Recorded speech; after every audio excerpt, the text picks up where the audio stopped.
Hi there, and welcome to a very special extra episode of Worth the Drive. The reason we're doing this extra episode is because we're off to record our normal weekly episode, and we realised we're going to spend this entire journey talking about the new trailer for Infinity War. Very exciting.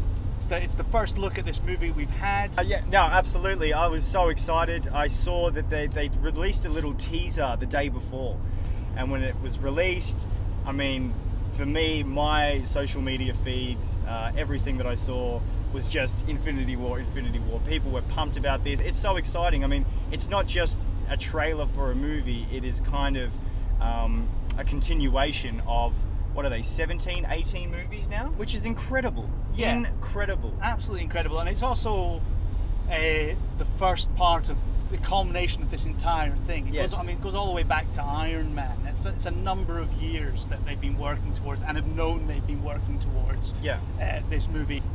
So that's what makes it extra exciting. We are now getting to the end of this first iteration of the Marvel Cinematic Universe. Yeah. So let's get to the trailer. What stood out to you? Anything where you just went, whoo, that's awesome, that's weird? I think there's a lot to talk about in this trailer. First of all, straight in there with the voiceovers at the start. That was cool. Some good imagery. Most importantly, the voiceovers. Nick Fury's in there. Yeah. So he's probably coming back. Well, I mean, it'd be great to see him. He's kind of been absent. He wasn't in Civil War.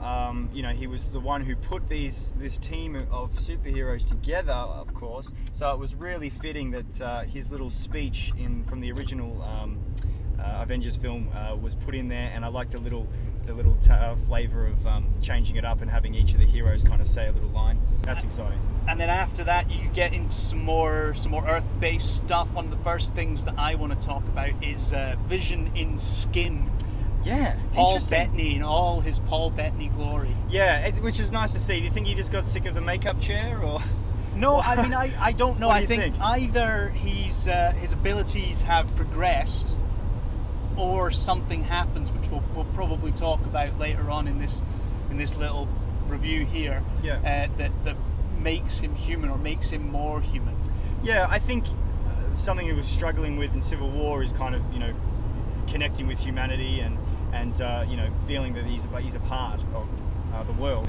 The other thought is that maybe it's a progression of his relationship with Scarlet Witch. Yeah. Because she's there in the same scene, so their relationship's obviously progressed. Maybe as part of that, he's developed this more human exterior. Yeah.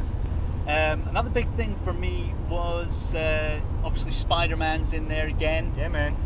They made a very big deal in this trailer, I think, of showing off his Spidey sense. Yeah, that's cool. I like that. I've always thought they've had a little nod to the Spider senses in every movie he's been in. Yeah, I don't understand why people found that strange. They just didn't make a big deal. They didn't make a big deal of it. I mean, if you cast your mind back to the Sam Raimi movies, they talk about the Spidey senses as like such quick senses that they're almost bordering on ESP. Yeah. They're not actually, and you kind of see that in Civil War. When he's getting bits of the terminal thrown at him. Yeah, he's looking the other way and it comes from behind him. I was going to say that as well. That there is a clear scene there where he looks around before it actually flies at him. Same thing in Homecoming as well, where he's fighting the guys in the ATM booth. Yeah. I've never had a problem with it, but it's nice to see that they've kind of really made an effort to show off that he has got these senses. Yeah. So he senses this big, strange Stargate.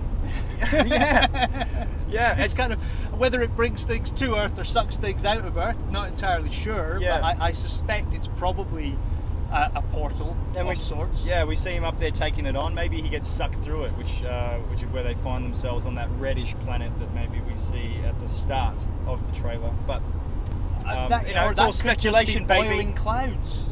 Yeah, it could just be Thanos has come to Earth with one of the Infinity Stones. Yeah, we do know he gets a hold of the Power Stone and the Space Stone. Yep. We see him put those in the glove. Probably he gets the Tesseract off of Loki. Yeah, I would say so. I think that's kind of fitting to the character. So he had a different gem in his staff, right? Yeah, he had the Mind Stone. The Mind Stone, the yellow one, right? Which is now in Vision's head. Yeah. Or is it? we see it being attempted to be. Yeah, indeed. I say they take it. I mean, they have to. I mean, he's one of the Infinity Stones. And At least he has. excitingly enough, probably by a member of the Black Order, who are Thanos' henchmen. They're like Thanos' four horsemen of the apocalypse kind of thing. I hope they're cool. What else do we see?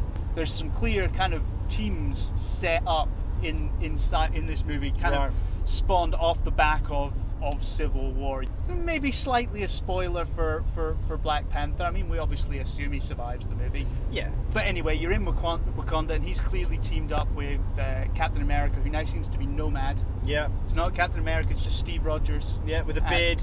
With a beard, lovely beard. Oh man, he's looking good. Very professional beard. He's looking good. And the Winter Soldier's there as well, with a new arm. Yep. So they're going to have to reconstruct that in some way. And then you've got another team in New York, which seems to be made up of Iron Man and Doctor Strange and Wong and the Hulk. Although the Hulk seems to be the binder, because he shows up in Wakanda as well, as does Black Widow towards the end of the trailer there. What did you think of Thanos? Not our first look at Thanos, but first look in this movie. And how did you feel his appearance? I think the appearance of Thanos has definitely progressed over the course of these movies. I think he looks great. I think the voice is pretty bang on. I think he's menacing. Yeah, Josh already Brolin. From just the trailer. He's got a great voice, doesn't he? He does. I was listening to him in an interview just the other day too, and he doesn't even seem like he's putting on a voice or deepening his voice or anything. He's just got a deep, manly man voice, which really I think is going to work very well. What I am really excited about, Kevin Feige, the mastermind of all these films, made some comments a little while back saying that this film is actually Thanos' film. Yeah. And I really hope they follow through with that. I hope we don't see an Avenger for at least half a movie. You know what I mean? I know that's not going to be the case, but I would love to really get invested with Thanos' journey, as opposed, we've seen all the hero journeys. We know where they come from. We know what they're up to. I would love for them to really turn it around and stick it to all the fans that say you don't do enough with the villains, and then just go super villain heavy where it's his story, like he's the lead.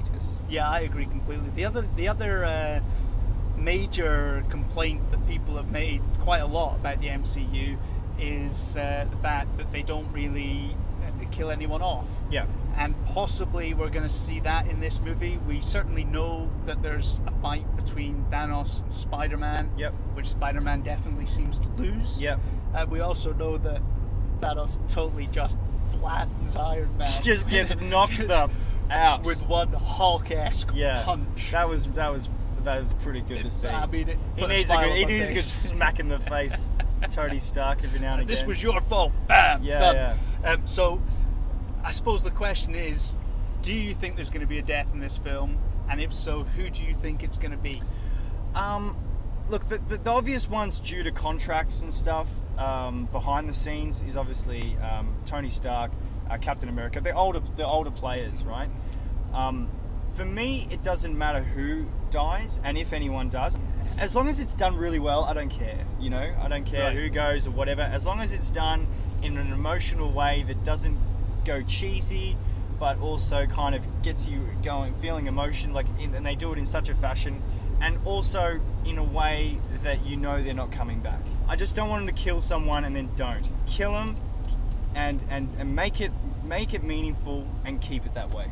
So for me, the most obvious candidate has got to be not Captain America. That's the important thing. Not Captain America, but possibly Steve Rogers as Captain America.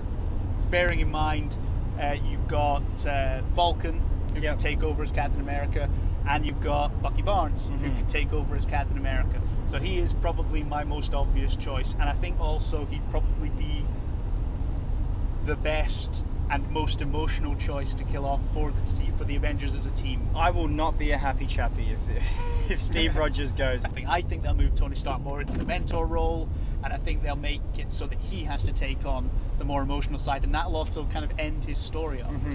You know, he'll take a back seat, he'll become the mentor, he'll become more emotionally involved, and he'll become a more rounded human if Steve Rogers is killed off. For sure.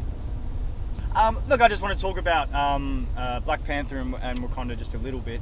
We obviously see a very awesome kind of looking Braveheart type battle. Oh yeah, out there's in a the bunch field. of them, isn't there? More than you'd think. And I really that really makes me excited for Black Panther. Obviously, clearly Wakanda and that world that they're setting up is going to play a significant role in this film. So it just gets me more pumped. They're just so great at getting you excited for these films.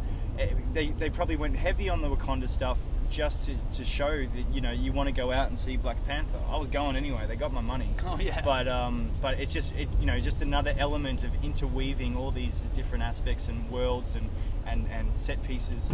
It's just really cool. So there you have it. That's about all we have to say on the trailer for Infinity War. If you saw the trailer yourself, if you liked it, if you want to say more about it, please feel free to comment below. Tell us what you think might come up in future trailers, which we're also very excited for. We're about to hit the cinema, so cheerio from me. Cheerio from me. And we'll catch you later on down the road.